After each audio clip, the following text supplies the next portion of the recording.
Jade. Hello, hello. Welcome to RamGoatAstrology. This is a special edition today. Yes.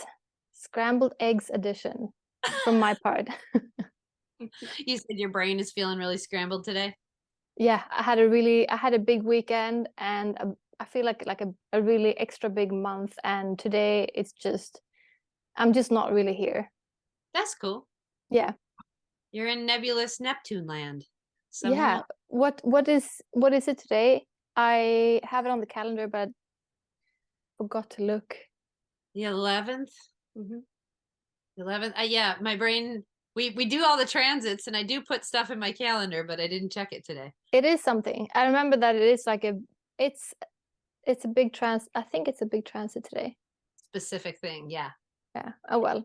I do remember it was going into the new moon on the 13th. So yeah, and Mercury is retrograde on the 13th, which will be yesterday if you're listening now on Thursday.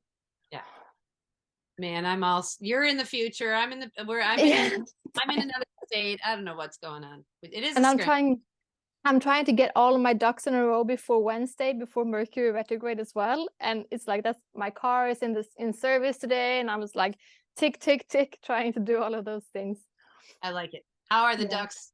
Are the ducks getting in a row? They are, but it's hard. It is. It's yeah. I have ducks. They don't like to go in a row very often. You have ducks with their own minds. Yeah. I don't have them. Yeah. What about you, Jade? How are you? And welcome back to the show. Yeah, welcome back. We have a guest here. Jade is here. I'm visiting her in North Carolina, so we thought we'd have you on. Yeah. Welcome.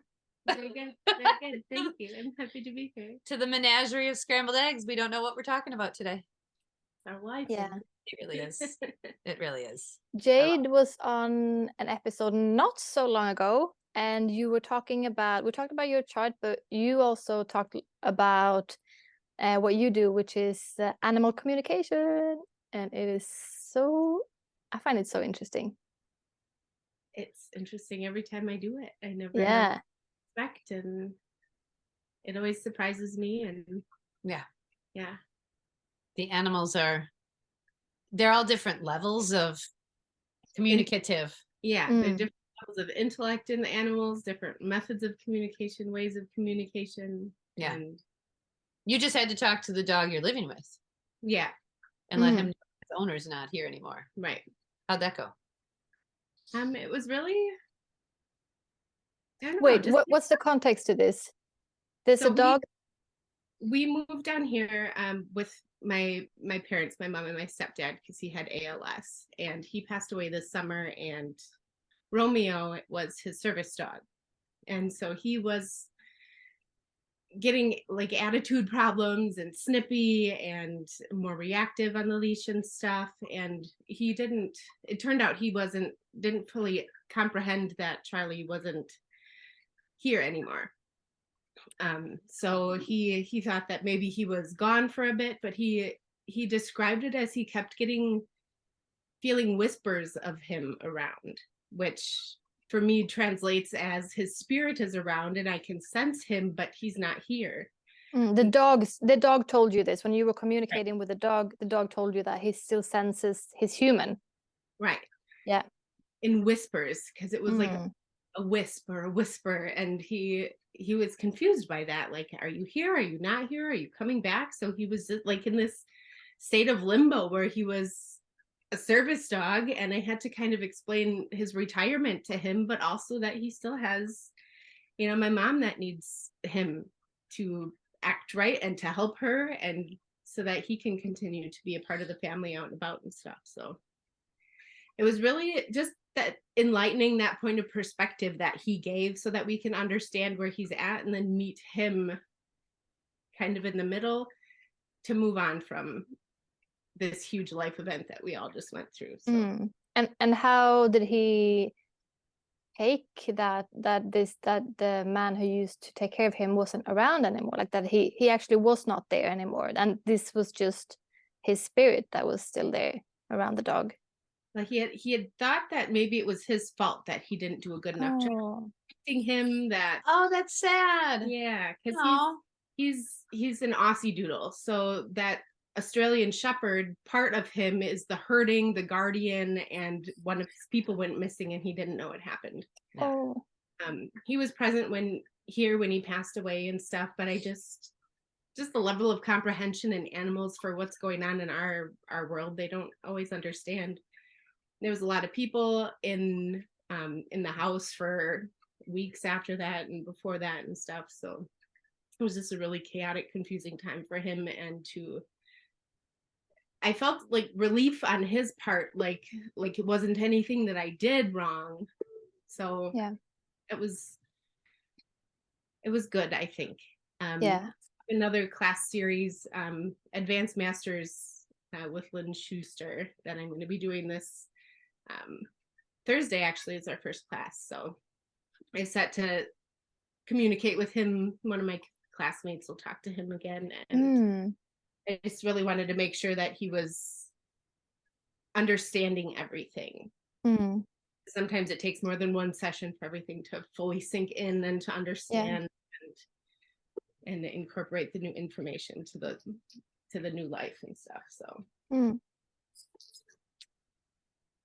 I realize now when we start talking that I have a question actually about animals, because I'm going to Mexico in January to hang out with my boyfriend's family, and there is a dog there that sort of bit me last time I met him. That's like the only time that's happened to me, and he's a street dog from the beginning. And how it happened, why I think it happened, is because me and my boyfriend was staying in my boyfriend's sister's apartment where this dog lives, where they were not at home. And when they arrived home, we were there to greet them. And so for the dog, it looks very strange that, there's strangers in his home that he's never met before. And he's a street dog. So I feel like, his sense of safety was really probably shaken up. And then, one time when I was just going to hug his sister, he sort of thought I was attacking her or something. So he went to bite me. And I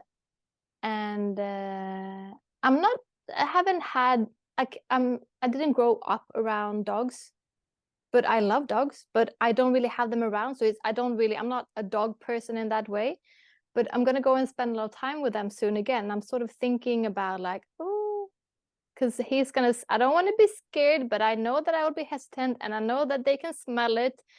And do you have any tips for how to sort of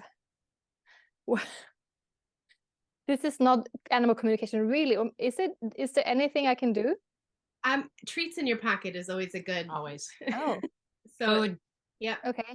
Yeah. So they associate you with positive things, and they not seeing as you a threat, but more of a provider and a giver of tasty things for them. Yeah. So. Oh. Okay. Great. So I just pretty much bring gifts and try and spoil him. Food, meat. There's different. When I did dog training, I always told people there's different barometers or different levels of treats, right? There's the dry kibble, and then there's popcorn, and then there's meat, right? Then that's the highest. So if you came walking in there with some, cut up hot dogs or bacon in a baggie in your pocket, and immediately hey, look, I got good stuff, right? Immediately associated with this person brings me yummy stuff. That's always the best introduction. And if they do that with additional visitors in their home too, then the dog will start to associate people coming to visit as good things happen for me too, instead of being so protective of the home. Yeah, that's really good advice. Yeah. And I mean, this was when I met him, he had been living with them for a couple of months, and now this was 2 years ago.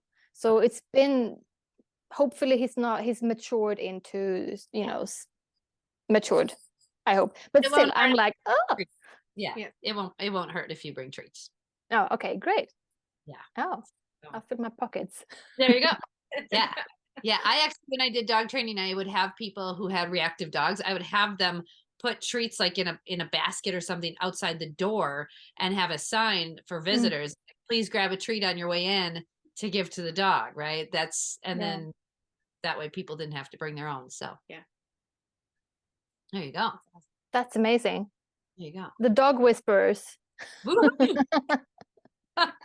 It's interesting. I have so much stuff in my 6th house, which is, small animals. And then Virgo is the ruler of that. Well, you've got your moon in Virgo. So that makes sense. I think it's in your 6th house too, which makes so much sense that you would do animal communication and be like emotionally connected there.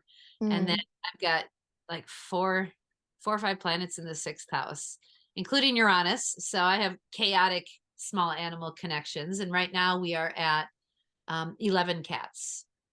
And my husband's grateful that we don't have any more dogs, because for a while we had up to 6, and then I was fostering like 4 or 5 additional. So I think at one point we had 11 dogs, which is too much. Oh my goodness. Yeah. Hands and down. How many do you have now? We have 2 dogs right now, which feels and 11 cats. And 11 cats, but 2 dogs and 5 kids feels okay. But I've got Jupiter in that house. I have Uranus in that house, and I have the asteroid Ceres, which we just talked about, which is how I feel nourished. I do love small animals a lot, and it's chaos. You've been there. It's I wish I would have known this part of me when we got married, because when I went and got our 4th dog in a year, and we had just been married just for a short amount of time, I thought we were going to get divorced. I really do. I thought he was like, that's it, we're done. You are insane. Like, I can't do this. But luckily he held on. Wow, I have Venus in my 6th house, but we just never, I had like everyone in my family is allergic to fur animals, like cats and dogs and everything. I always wanted to have animals, but what I got was a goldfish, a frog. I had mice actually, and I had like jumping beans that I think were some kind of butterfly. You had jumping beans? Yeah, I had jumping beans too. Yeah. It's like, yeah, and the only thing you do, we put them in the fridge at night because they liked it cold, and then you took them out in the day, and you just had these beans on a plate, and they just jumped. That's it. Low maintenance. Low maintenance. But my sister managed to throw mine out. She thought they were just like, yeah. She threw your pet away? Yeah, she didn't realize what it was. That's so sad. Yeah, I know. You have a cat on the wall behind you, so there you go. Do I? Oh, there. Yeah. There you go. I do. Yeah. That's a nice pet. They don't require litter boxes or anything. Yeah. I would love to have a dog and like chickens and stuff, but not right now. No. Not in like a tiny apartment, but I do have to say I'm glad that I feel like I got over the dog thing, right? And I get the psychological component. We were trying to have children, we were unable to, we were going through fertility issues and all of that. So like I needed something to nourish and nurture and throw myself at. And so dogs were like, hey, and there's plenty of stray dogs and foster need, people in America have lots of unfixed animals. So there's tons of pets that need homes. So it makes sense why I had so many. And then when we started having kids, the dogs were not as much fun anymore. Yeah, I get that. You probably didn't have so much time anymore either. Right. And that's, I think, why I still really like cats, because they're still there. They're still, warm, fuzzy, purring body, but they're way more independent. And How are things going with Spirit, by the way? Phenomenal. That cat is the goofiest cat I think I've ever had in my life. She comes, and when I'm nursing the baby, she comes and jumps on the baby and lays on top of him and me and snuggles in and purrs for, I don't know, 3-4 minutes. We pet her, and then she gets up and prances away. She just needs to ground us. She's a phenomenal cat. Which is it pretty much what you, Jade, said, that because Spirit came into your life, Laura, in a like very unexpected way, in the 6th house, and like with a clear message of that, like, I am supposed to be here, this is my home, I've been looking for you for lifetimes, this cat. And Jade, you had a session or maybe more with Spirit the cat, and this was just a couple of months ago also, and one of the messages was that spirit was supposed to bring you, like, sort of She's ground here you. for like our. But how To did she help word that? help you with your channeling. That's right. Oh, Yep. And she specifically lays on me and the baby, who is, you know, my little magic spirit baby, yeah, who has me channeling, and she'll come and do this almost every time we nurse. And then she lays there for just a few minutes and then she gets up. So I don't know if she's like prepping us or doing some kind of connectivity, yeah. not consciously aware of yet, but That's cool. she's doing something. Yeah. So yeah, and now we just recently got another cat back. We had a litter of kittens during the pandemic and adopted most of them out, and then one of them, basically their owner moved or selling their house and moving, and asked if we wanted the cat back. So now he came back. So now I've got another one back. Thanks, Uranus. if you guys have Uranus in the 6th house, it's goofy. You're just randomly gonna have animals in and out of your life. Coming and going. It's just a thing. Just a thing. Yeah. But yeah, animals are we were just talking about this morning, how you have animals but they're not really yours. Yeah. I have, Interesting. as I travel, I don't stay in the same spot for very long, but I really appreciate all of the people in my life that do have animals, because then I don't have to take care of them on the day-to-day, but I still get to enjoy them and help with them and have those relationships, but they're not 100% responsibility. And what did you say? What did you have in your 6th house? Did you have any plants there? Her moon in Virgo. Oh, okay. You have your moon there. Yeah. Yeah, moon in Virgo. So she's got this service heart in the service house with the animal connection. Yeah. But she's Aquarius sun, so she doesn't like want to like own them. Yeah. Huh. It's free. Yeah. I don't remember what we talked about in your chart last time, Jade. Do you? Did we just do like general reading? Did we do a reading or did we just chit chat again? Maybe we didn't even talk about your chart. Maybe we just talked about animals. Yeah, we chit chatted a little bit and brought up her chart a little bit, but her and I have a interesting. So we met on the internet. You and I met on the internet. I got all kinds of internet friends. Venus in Aquarius in the 10th house for me. I feel like just means I'm going to have like business, work, internet buddies. Like that's just what else does that indicate, right? Yeah. I meet a lot of people on the internet, and I met her actually through work. We were doing our essential oils. Yep. And so we met. I messaged her. I was like, "Hey, you like this? I like this. We should be." Yeah. Venus in the 10th house, like Venus, your relationships in the 10th house work. So yeah, your friends and the people you have a relationship, you work with your husband as well. Yes. And you have like multiple businesses with your husband, I feel like. Yeah. And now I'm working on it with the kids too. We're planning on business together with them too. Yeah. So. Gotta take advantage. But yeah, we met on the internet, and it's been just kind of this slow development of all of our weirdness stuff. But what's interesting about her chart and my chart is her Jupiter is at 25 degrees Pisces and my Mercury is at 25 degrees Pisces.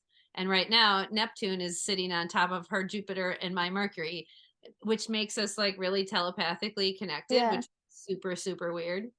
And I'll try to find a word and she'll spit it out, or she'll say a sentence and I finish the sentence. It's very Oh, that's interesting. But I think you mentioned something last time as well about like some kind of sister bond, because I'm definitely getting like the sister vibe with you two. Yeah. We thought like in a past life we were twins? Yeah, and then prior to that, perhaps it was just that we were one single individual that then split to two. So some kind of twin flame thing. Yeah, like, but not that TV show. No, I was gonna say like that word twin flame is destroyed for me right now. There's this TV, this cult called something, the twin flame school or whatever. Twin flame something. Don't support. Don't go there. Don't get into that. No, it that's definitely feels, we were crazy. just talking about this too. It feels like sisterly. And then we were trying to come up with like our own word for it, which was comical. What did you end up with? Well, we were talking about like in English, like the word love is so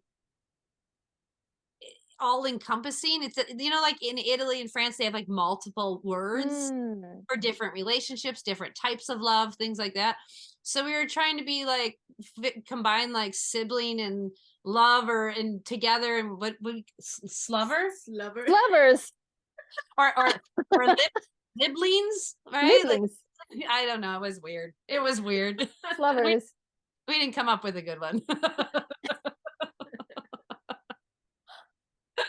It was good, but we definitely feel like there's probably some type of like maybe at one point our soul was one, and then like an identical twin situation in a past life, and now since then it's been separate but like still finding each other.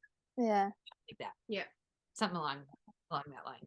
That's this is the kind of day when, like this day feels very Neptunian for me. I don't know if maybe I have some transit or something, but I feel like,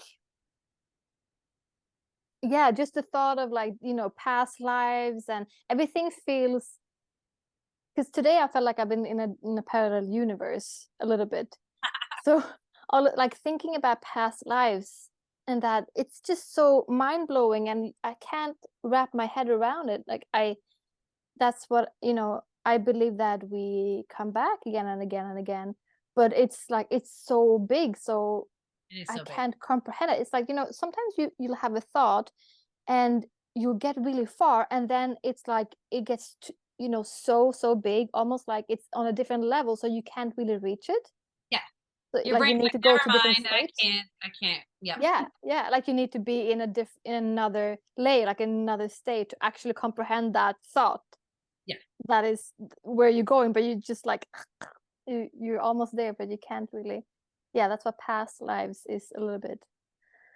I feel that. We were watching on the drive down, we'd gotten a bunch of movies from the library, and Gertie put on the newest Spider-Man with Miles Morales. I think it's called Across the Spider-Verse or something, but it's the concept of multiple universes coalescing in these different spider people, right? I heard about this. Yeah, each universe has their own spider person, and I literally was watching it and went, okay, I'm gonna have to sit down and watch this again, because I can't. It's like what you're saying. My brain couldn't grasp concept of this Spider-Verse, right?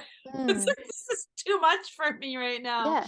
Do you believe in, because time is so strange. So do you think that like past lives and lives ahead of us in time or whatever, are they all happening at the same time, do you think? Like there's parallel universes, like everything is going on at the same time? Like it's like there's no time, everything just is, you know what I mean?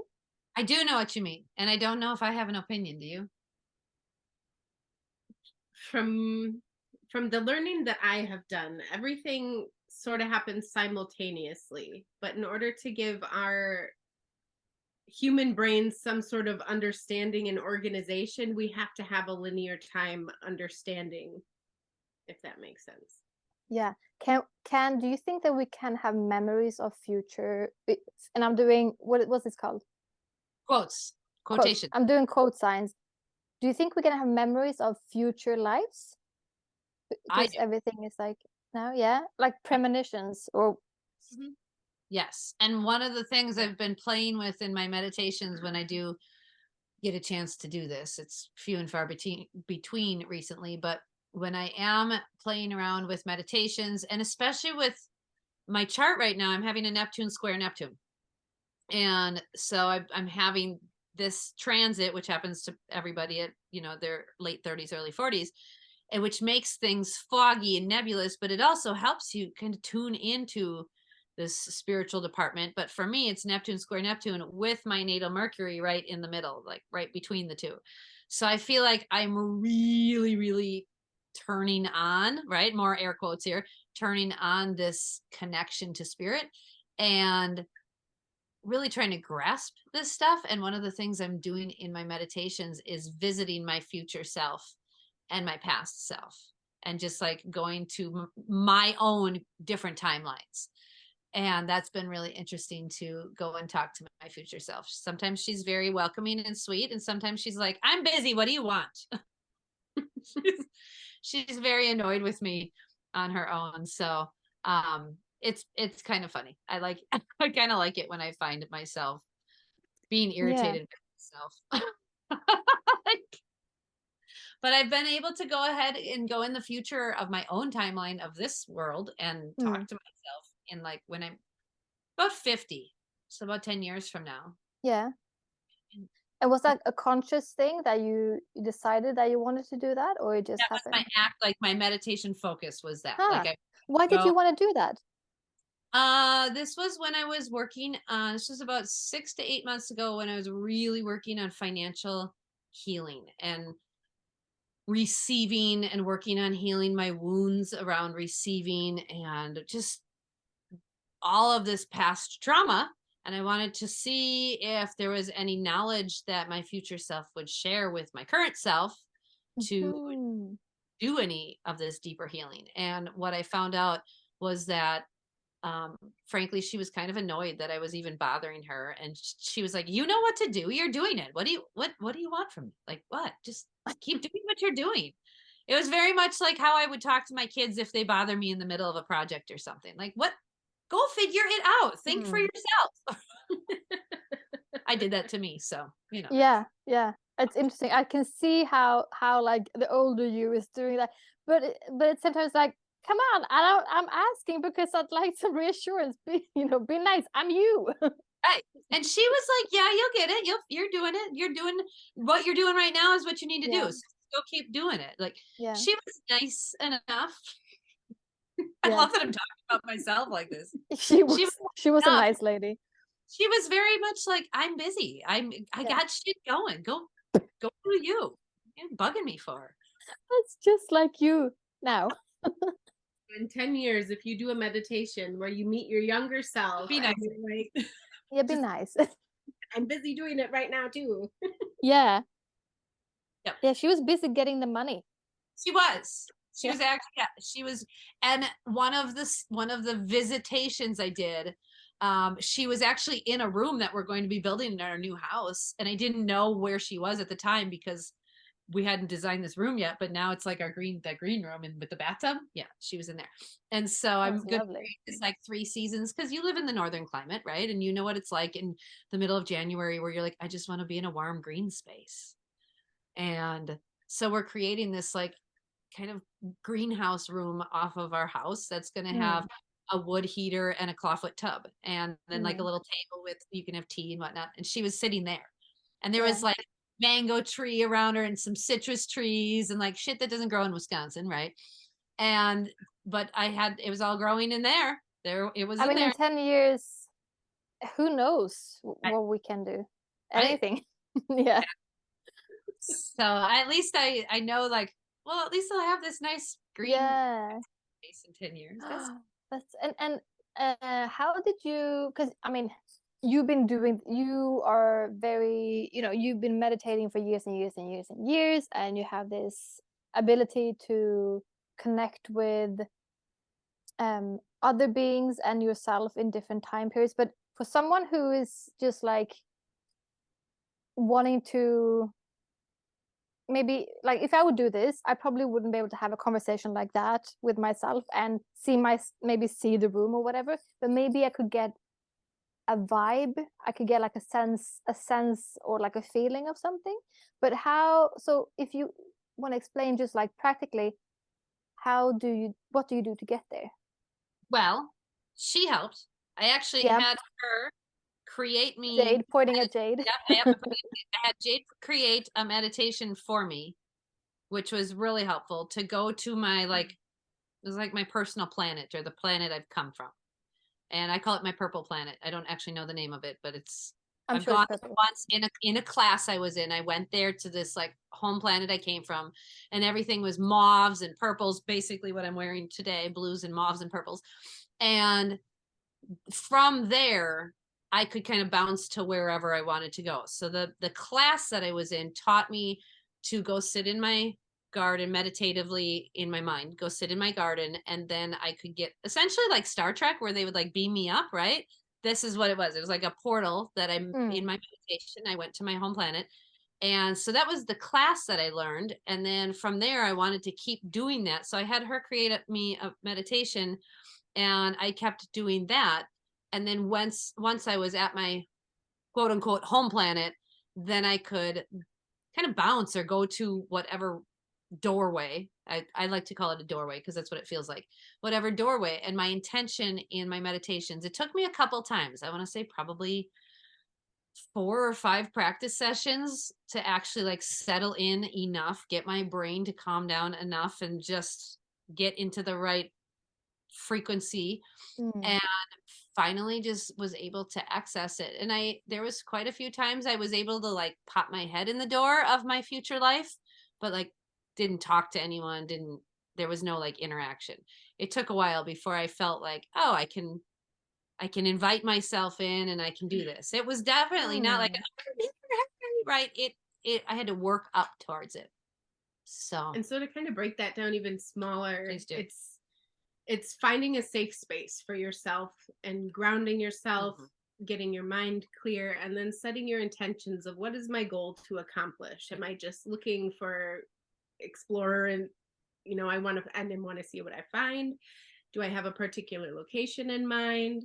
And we all have a group of guides and angels that are around us. There's people in spirit land that you can say, hey, this is what I want to do. Can you please help me to get there? Yeah. And I find whenever I'm feeling stuck or like I don't know where I'm going, if I ask for help, it's like, oh, somebody put butter on. Facilitated everything, and it gets me there so much easier if I remember that they're waiting for you to ask, because they're not going to help unless you want their help. So you need to ask. So you literally just ask like in your mind or out loud, is like, okay, so spirit guides, now I need help understanding da da da da da. Yeah, right. So if you kind of create, it's almost like a little ritual just for yourself. So whatever you need to do to set the mood in your space, if you need to turn on the lights, burn some Palo Santo or sage, take some deep breaths, drink some water, just really ground yourself in a calming area where you have some undisturbed time, that you just take some breaths, be with yourself. I really like to start mine with a love meditation because that helps raise your vibration and get you places faster. It's like getting in the car. And then almost like you can do all of those steps, but the most important part is believing that what you're experiencing is actually true and is happening. Yeah.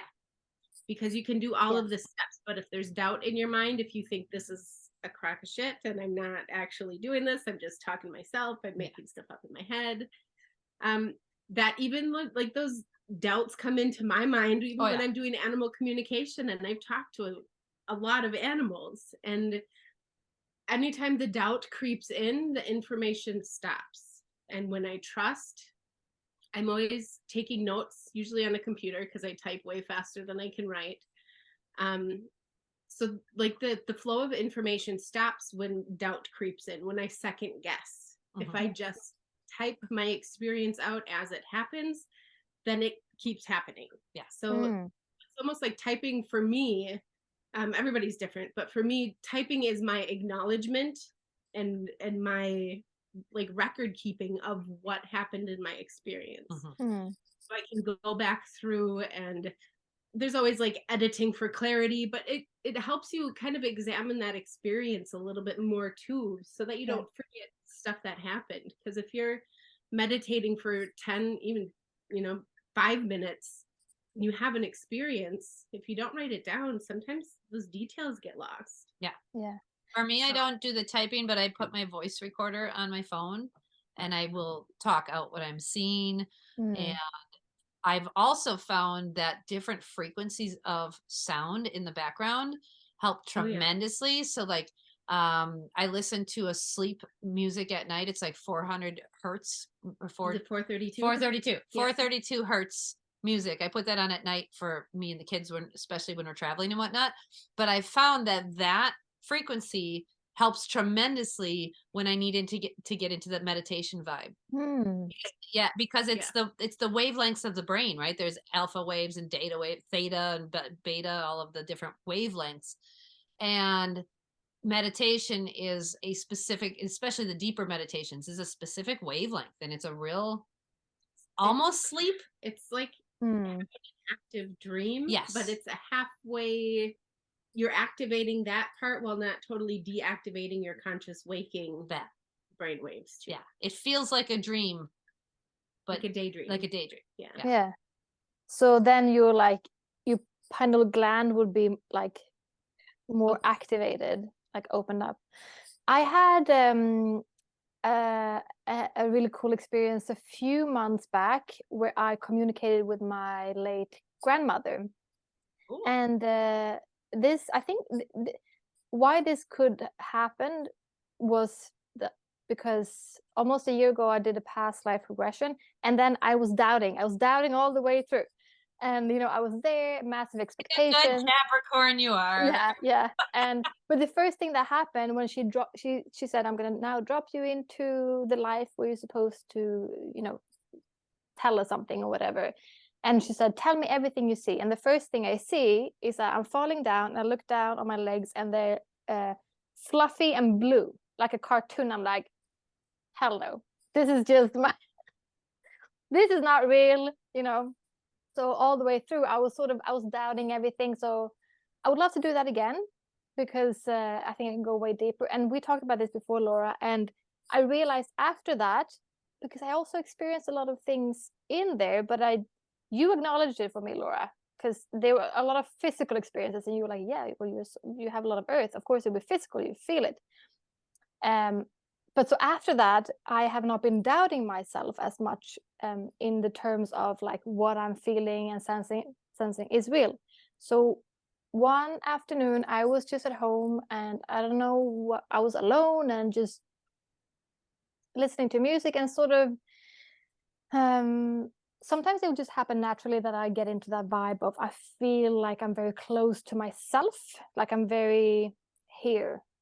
And I don't actually remember why or how this happened. And I was not close with my grandmother. This is my dad's mom, and not close at all. And there was actually a lot of like conflict on that side of the family, not involving me, but I saw it. So I didn't really like to be around her, because so I didn't ended up not knowing her.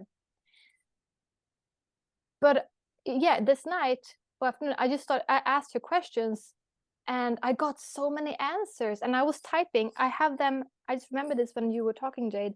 I have them somewhere on my computer, and I need to go back and look at this. And I'm so happy I typed them down. And the answers I got were very I did not expect this conversation to happen at all. I don't know why she came in, but I guess she wanted to just connect with me or something, and it was really needed. And after that, I felt so much relief, because I felt like I could understand her deeper, where she was coming from, because we didn't really have a relationship. And so and that could happen only because I was not doubting myself as much anymore. So it was flowing. Like those weird details you were describing, like the fuzzy blue legs and stuff like that. Sometimes I get weird messages from the animals too, where I'll be like, well, if they actually know something that looks like that, or I don't know if they're like, oftentimes those little details where you second guess and you doubt, like that's where the juicy stuff ends up being. And if you just follow down that rabbit hole, that gives you the information that you're really looking for too. Yeah. Like it's almost like they test you kind of to see if you're going to believe in this fantastical thing, then I'll give you what you're looking for. Yeah. But it's an exercise in trusting yourself. It is. And the most I've ever like doubted was right before my maternal grandmother passed last year, and my grandfather passed when my mom was 5, so I never knew him, obviously, but he came through 3 times before she passed when she was sick and getting sicker, and he kept coming through to tell me, like, showed me pictures of like them at a dance hall, like him and all of her siblings, like my aunts and uncles that I knew, and they're all like waiting for her to come and join the party. And there was definitely messages in there. And then I ended up getting 2 migraines in probably 2 weeks. Well, when I have a migraine, I go in the bathtub in the dark, in the quiet. Well, what a perfect time for spirit to chat with me, right? When I'm quiet and listening. Yeah. And so You can't go anywhere. Can't go anywhere and can't really argue, right? I literally, it's an exercise in surrendering to, you know, what I need to hear. And for me, whenever I have pain, I think of that as an acronym for pay attention inside now. PAIN, pay attention inside now. And that's when I've found spirit really, really will talk with me when I get a migraine. So now I'm like, oh, my head's starting to hurt. Am I not listening? Do I need to tune in? But when grandpa came through several times to give me these messages and to tell grandma, I was like, I can't go do this. This is weird. I can't go tell her this. And I called my dad up one morning and I said, listen, you know, I keep getting these messages. And he's like, you need to go tell her. He didn't think I was weird. He didn't say anything about how strange that was. He was like, you need to go tell her. He was very affirming. And I thought, okay, this is a very logical, sound man. And he's telling me I have to go tell her. So I did. And I went and told her the message that they're so proud of you and they're waiting for you. And it was so profound, the sequence of events that happened afterwards. And this big thing she'd been holding inside for years came out, and she ended up passing 4 days later. And when she was finally able to release this, and I fully 1000% believe I was the catalyst for that. And I remember telling my friend Tara, who we've had on the show, who is the one who brought me the spirit kitty, she said to me, don't ever doubt yourself again. And I was like, oh, okay. So that was like the solidification of, I can do this. And yes, it's weird, and that's okay. But yeah, I can do this, and I am getting messages. And now, since that happened a year and a half ago, it has just been like bamity bam all over the place. And now I feel like I have like a movie theater in my forehead. And just a few months after that, or not so long after that, It was Felix was conceived. It was a month after that Felix showed up. Yeah. The baby who's been, you know, baby made you channel a lot. Which we have a whole episode on that. If anyone hasn't listened to the Spirit Baby episode, go listen to that one. That was my Spirit Baby channeling. So it was really that trust. It was the trust and the seeing in real life, like in real time, what my spiritual connection and my abilities could do and what they opened up, right? They opened up my grandmother's heart so she could release this deep inner secret that our family needed to hear. And then she was able to let go and pass in peace. And I was able to hold her right before I left and say, I am so proud to be your granddaughter. Like, I thought you were strong before. Now you're like, oh, it's a whole new level, grandma. Like, you leveled up, right? Like, holy man. And so I remember hugging her at the end, right? It was the last time I saw her, and I hugged her and I said, I am so fucking proud to be your granddaughter. You're amazing. And that was like one of the last sentences I said. And she called me up and left a voicemail I have on my phone. And she said, she's hard to talk at the time, but she said, I had a wonderful Woman's Day. Thank you so much. I love you so much. And that was like, it was like if you could have closed a chapter any more perfectly. And it was because her husband kept coming through to me. He kept like pounding, like knock, knock, knock. Hello, I need you to tell her this. And I'm like, that's weird. No. And then like a week later, knock, knock. And like, he was like a toddler. He would not take no for an answer. Yeah. So now I tune in and trust more. But it definitely, I think, is in certain people's charts where it is easier for them to access these abilities. Obviously, Pisces energy, 12th house energy, those are, I think, the most notorious in people's charts for having a spiritual connection. But there's lots of ways, lots of lots of abilities out there, right? Some people see things with their eyes, they actually see them. Some people smell stuff. There's all of the very clairvoyance, Yeah. Yep. All of the clairs. all the clairs. All of the clairs. And I think like Jade said, trusting is Yeah. number one. And then playing. Like make sure Yeah. you play with it. I think it's fun. Without expectations. Yeah. So you go in with a certain goal, but understanding that we're imperfect in our human forms, and sometimes our spirit guides know better than we do. And sometimes the answer that we're seeking isn't the answer that we need, and they will always give us the answer that we need. Yeah, I have I have a pendulum, and I don't use it that much. In the beginning I would use it a lot. You know, you want to know everything, like, oh, I can get the answers to everything. So a pendulum, for those who don't know, it's a crystal with a chain, and then you hold it with your left hand and you ask questions, and it either goes in circles or goes back and forth for yes or no. But I realized that I can see so clearly when you ask questions that one are unclear, and then sometimes when I'm not getting a clear answer, when it's not like not moving, it's just like vibrating, it's like, okay, maybe I should not be asking this question right now, because we don't need to know. Like, it's one thing to meditate and get in you know, in touch with yourself and maybe others, but just to, sometimes I feel like I shouldn't know everything. Yeah.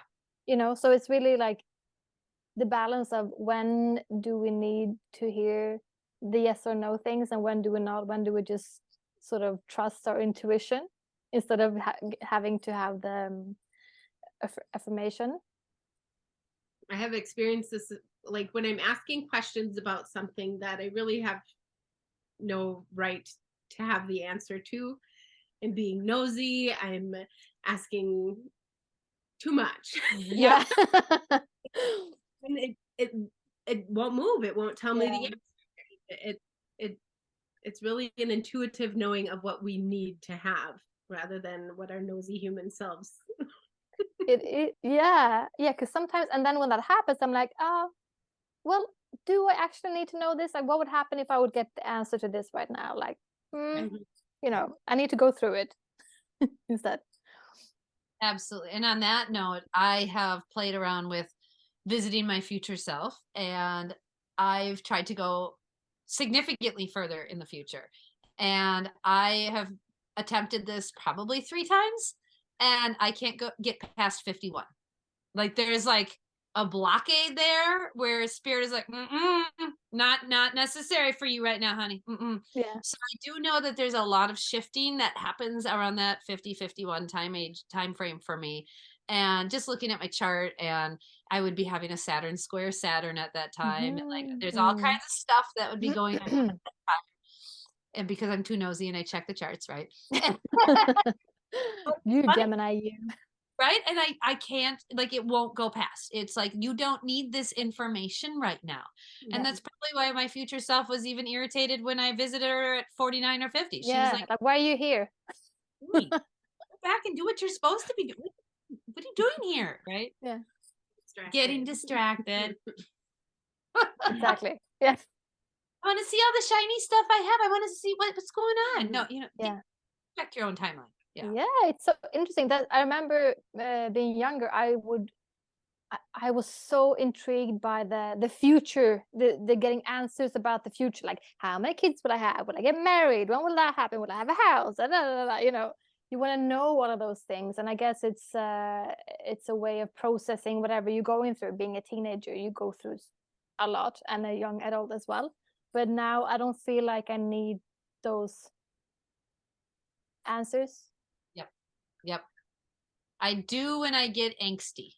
When the angst or the anxiety or whatever comes up, then I'm like, I need to know. And that's when I attempt to do that, which is funny because the actual process of getting to visit my future self actually calms the anxiety anyway, right? It's the meditation part that I needed. It's not the going and visiting. It's the just sit down and breathe, Laura, and be in the moment. That's the thing you need. Yeah. All right. Yeah. What do you, because now with the internet and everything, there's so, and spirit, like, you know, tarot cards and astrology and all sort of spiritual tools are being used all over the internet. What do you guys think about like online tarot readings and stuff like that? That, like, because I haven't really visited one, you know, like there's YouTube shows when, you know, you put like 3 cards, like pick a card, and there's thousands and of watchers. What do you think about those things? I love them. You do? Yeah, you use them, you go and so I think it's similar to astrology, where it's the energy, right? They explain the energy, and then that energy can happen however, right? So reading the card and explaining the energy, your brain then takes it and applies it to your situation. Yeah. That's how it works for me. What about you? Yep. And also I think like some people can get too caught up in that, too looking for answers, almost like a reading junkie or a card junkie. Yeah. Always looking for somebody to give them the answers. And I think if there's a downside to that kind of a platform, that's what it is. Yep. Is people that feel unable to make a difference in their lives, or don't know how, or don't have the support, rely too heavily on outside people to tell them what to do in their lives. What to do. You know, when I'm doing a reading, when you guys are doing, you know, readings, working with other people, we can't tell anyone how to live their lives and what to do. No. All we can hope to give them is another perspective so that they can improve how they deal with their lives. Yeah. And like understanding of and acceptance. Yeah. A lot with astrology. Like this is and understanding where everything is coming from. But yeah, that reading junkiness. I'm just thinking about like teenagers right now, because if I was a teenager now, I would be one of those reading junkies for sure. Like I would be on that around the clock. I do have a few friends who have done that. They're like, I've been watching this guy every day. I'm reading all his, or doing all his, you know, YouTube readings and all that. And I'm like, take a break, right? Yeah. Shut it off and take a break. It's again that angsty feeling, right? I need an answer. It's almost like a hit. I need a hit. I need a drug, right? And it can very much be like that. And I do think there's a lot of 20-somethings and teenagers that are doing that right now. Absolutely, because let's face it, the world we're in is freaky right now. Yeah, of course you want answers. I get it. It's really freaky right now. Yeah. I don't doubt the validity of somebody's ability to make a connection across the internet, or like I talk to animals across the world too, and I don't doubt the validity of the connection that you make with the individual that you're reading with. Yeah. But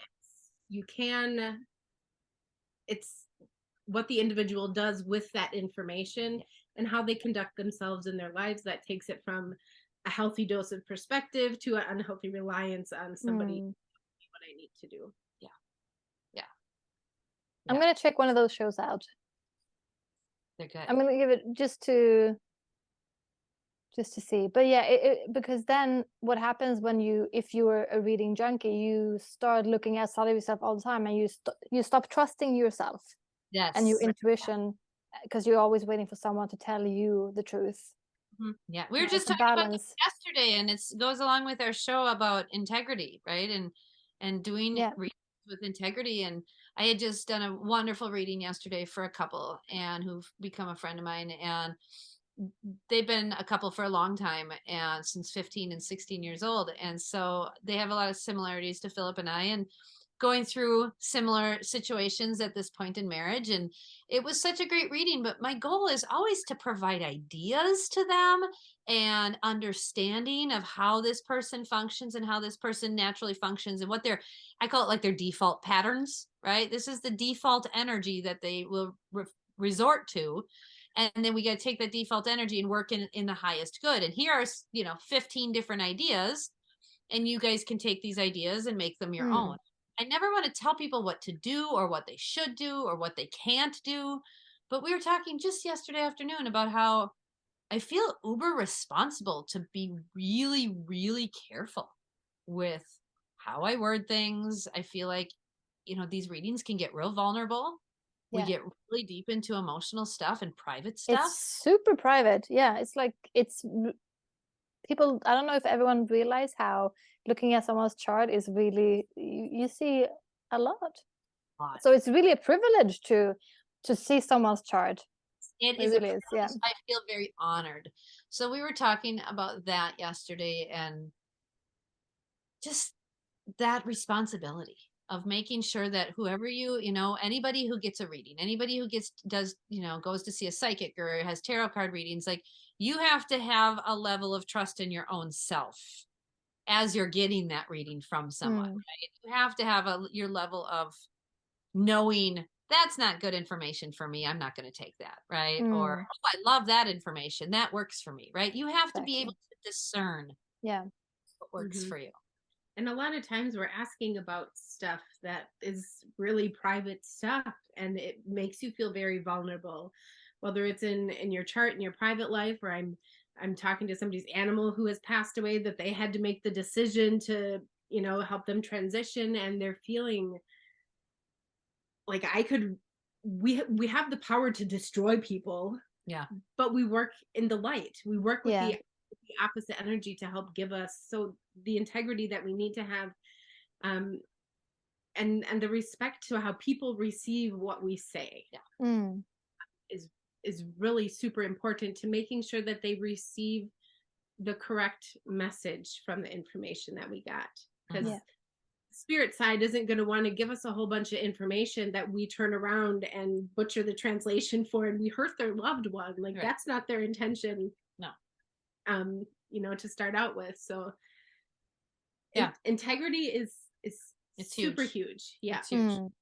Making sure that we maintain that confidentiality, that if we do talk about instances, that we do so without reference to their name or any identifying characteristics, that we do so just in order to help other people understand, you know, what's possible for them while maintaining privacy for our clients too.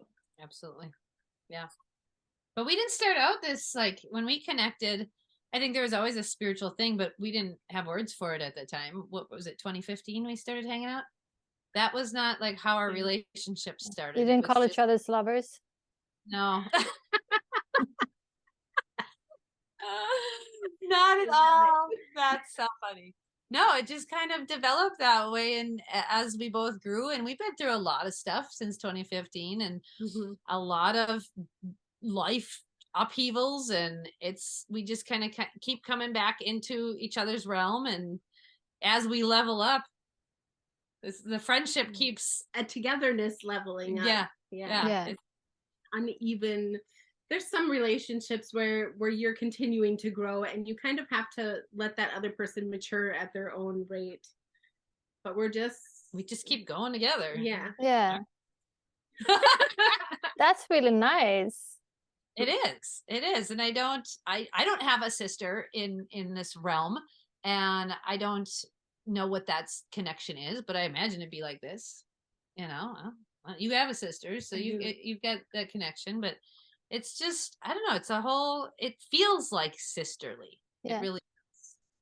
So I love it. I think it's great that humans can connect in that way, and I do think we have some telepathic abilities, and we do want to play with it more. We just keep getting interrupted by all the humans that we created. You know, there's that concept there, but I think the more we keep exploring our respective realms, whether it's me with astrology or her with Akashic records, and, you know, all of the meditate, it's really the same energy. It's the same thing, right? I use this chart, she uses this thing.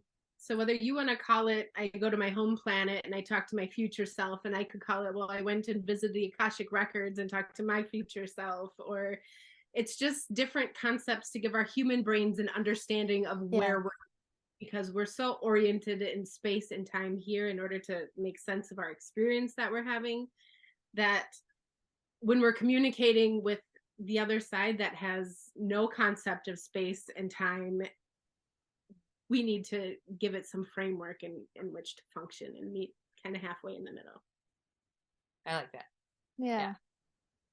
That makes sense. Yeah. Fun stuff. I mean, you have quite a few planets in your 12th house, Helena, so it makes sense that you would do a past life regression. Like that makes so much Yeah. sense. I'm actually surprised you haven't done more of them. Yeah, I have three. So yeah, that's quite a lot. But I think I'm ready to do another one, and I think it will be so different. Are you And going to see the same person? I'm not so sure. I could go back to her. I could, but I wouldn't mind trying someone else. So if someone listening knows someone in Stockholm who's good at like time, maybe you can do this online as well. Yeah, You can. all right. So if anyone has any tips for people who are great at facilitating past life regressions, hit me up. Yeah, I probably have 2 or 3 people we could send her, don't we? Yeah. Yeah. Going through my Rolodex in my head. Yeah. Yeah. Yeah. No, and I feel like the older I get, the more calm I get about these things, and the more I'm trusting myself. And it sounds cheesy, but it's really a nice journey to be on to mature into this to yourself, sort of. For me, it has actually really helped me with physical death, like the death of loved ones or animals or whatever. Like I really, yes, there's sadness and I grieve and I cry, but I don't get stuck in it. I don't get stuck in it. No. It's a, I don't know, there's almost like a happiness and like a, they're in a better place. Like I feel good for them. I feel like even if it was a hard exit or whatever, like I still feel good knowing this is hard, right? Where we are is hard. Yeah. Where they are is, as far as what I've read from all of my books and all of my everythings, that they're all in like the love and light sector, right? They're having the peace and the joy. And I'm like, oh, that sounds nice. So the spirituality has, and the connection and connectivity and the meditations, they've all brought me a deep sense of inner peace around physical death, where I used to be terrified of it, and now I really feel just much more at ease with it. Yeah, like accepting its presence. And yeah, same. I actually have sorry, I was gonna say, and the access that we have to the people that we love and the animals that we love that have already passed on, like we know that they're not gone. They're still here. They're still helping us and looking out for us. And so while they're not physically here and we can't hold their hand, we can still talk to them. And we can still feel them around us. And like we get to keep their good energetic parts. We just miss their physical being. Yeah, that's it. Like they're never really gone. Like we can still sort of connect with them. Yeah, I remember I have 4 planets in the 12th house, and one of those things is Uranus and Saturn conjunction. Right, you're that generation. Yep.